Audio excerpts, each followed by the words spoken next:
태영건설 워크아웃이 통과를 했습니다. 워크아웃이 좋은 거냐 나쁜 거냐 이렇게 좀 헷갈리시는 분들이 있는데요. 기업 입장에서 워크아웃이 좋죠. 법정 관리 받는 것보다는 워크아웃, 즉 파산보다는 회생하는 게 좋으니까 워크아웃 신청을 했고 여러가지 우여곡절이 있었는데 결국 워크아웃이 통과했습니다. 채권단 75% 동의하면 통과하는 건데 96.1%로 워크아웃이 개시가 됐다. 최소 3개월간의 채권단의 실사 이후, 그러니까 워크아웃 됐다고 해서 끝난 거 아니에요. 3개월 동안 채권단이 보겠다는 소리예요.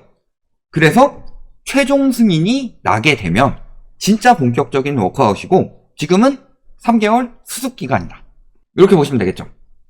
그리고 금융채무가 3년 정도 유예된다. 2019년에 헝다 유예 이야기들이 나왔고요. 2023년 헝다가 결국 파산을 했죠.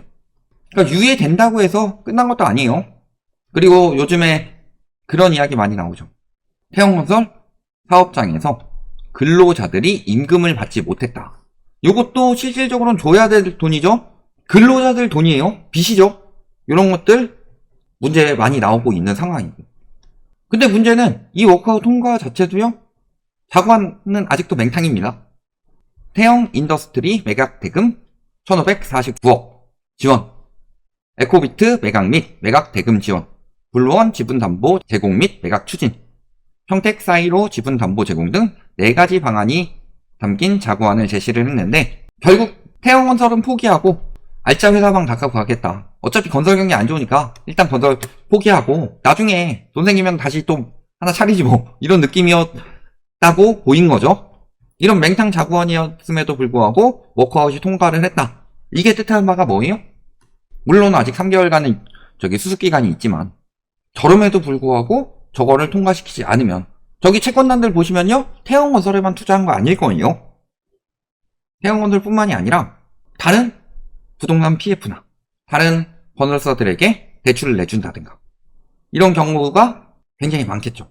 그러니까 워크아웃이 안 되면 다른 곳들도 사람들이 자금을 빼가겠죠.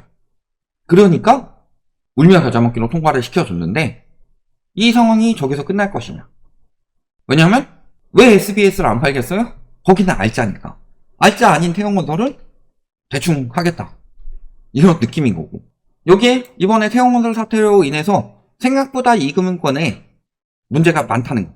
저축은행, 새마을금고, 증권사, 보험사 이런 곳들은 PF 문제가 계속 드러났었는데 이번에 태영건설로 인해서 캐피탈도 문제가 있다는 사실이 드러났죠. 지금 감춰져 있는 게 엄청 많단 소리예요.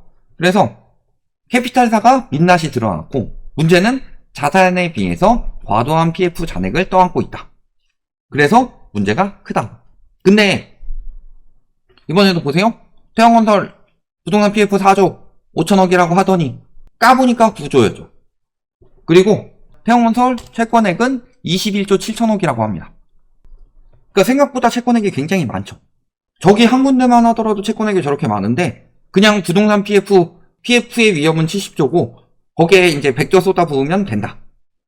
요걸로 건설사들 문제 터지는 것을 막을 수가 있겠느냐. 그런 거고요. 그래서 저희가 과거부터 계속 이야기했던 것들이 이제 터지고 있는 거예요. 결국에는 집값 떨어지기 시작하면 어떻게 된다고 그랬어요?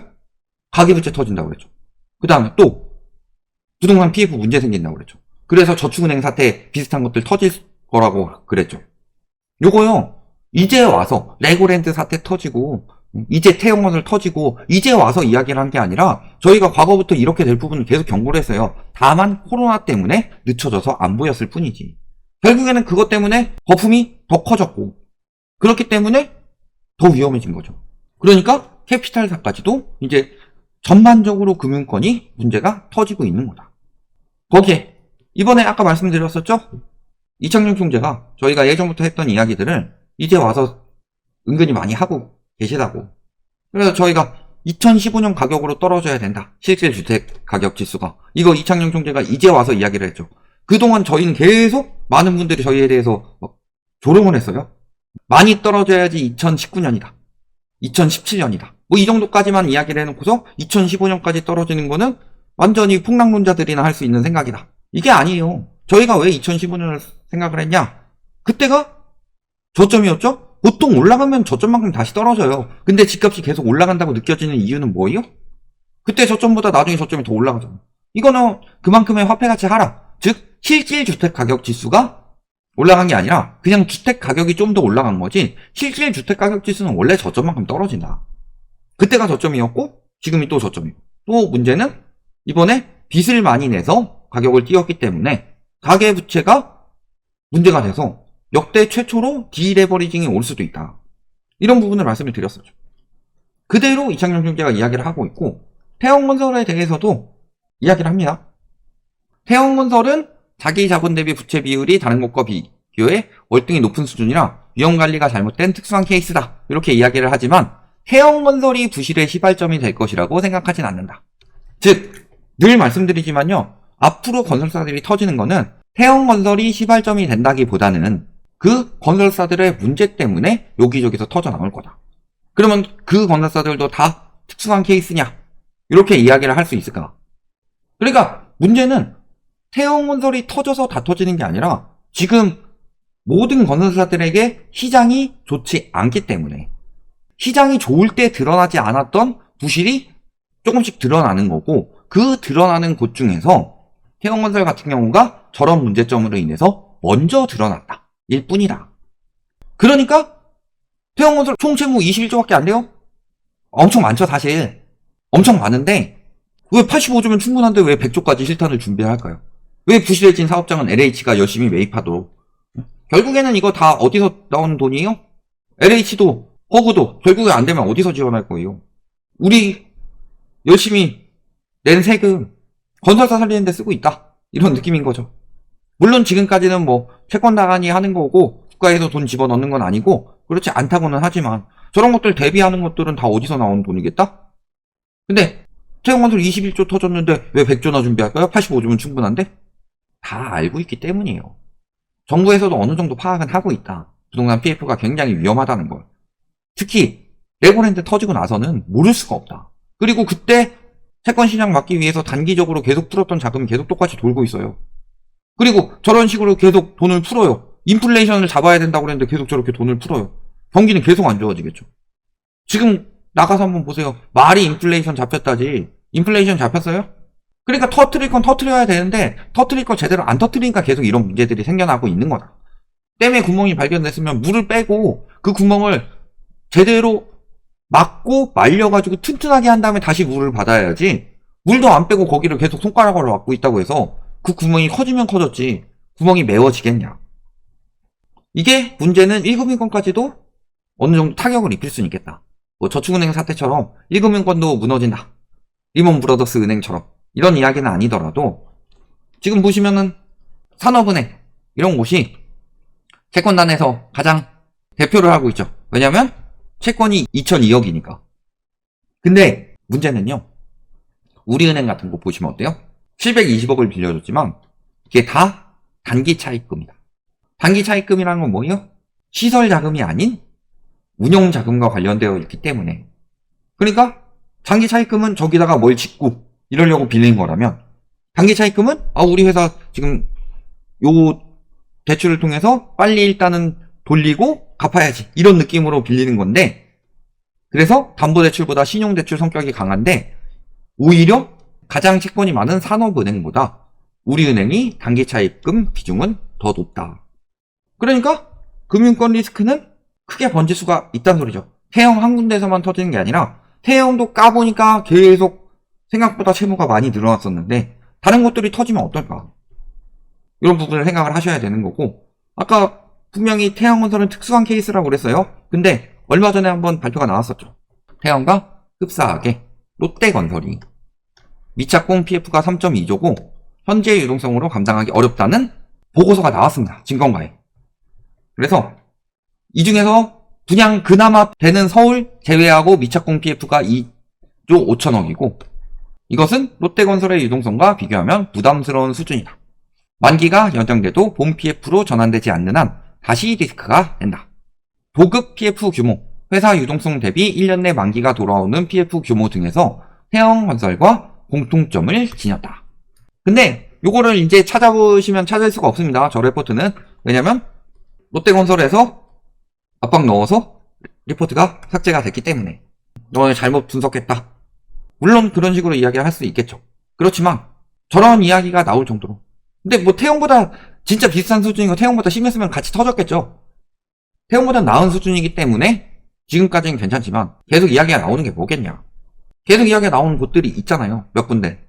현대라든가 롯데라든가 신세계라든가 GS라든가 HEC 이런 것들이 계속 이야기가 나오고 있죠.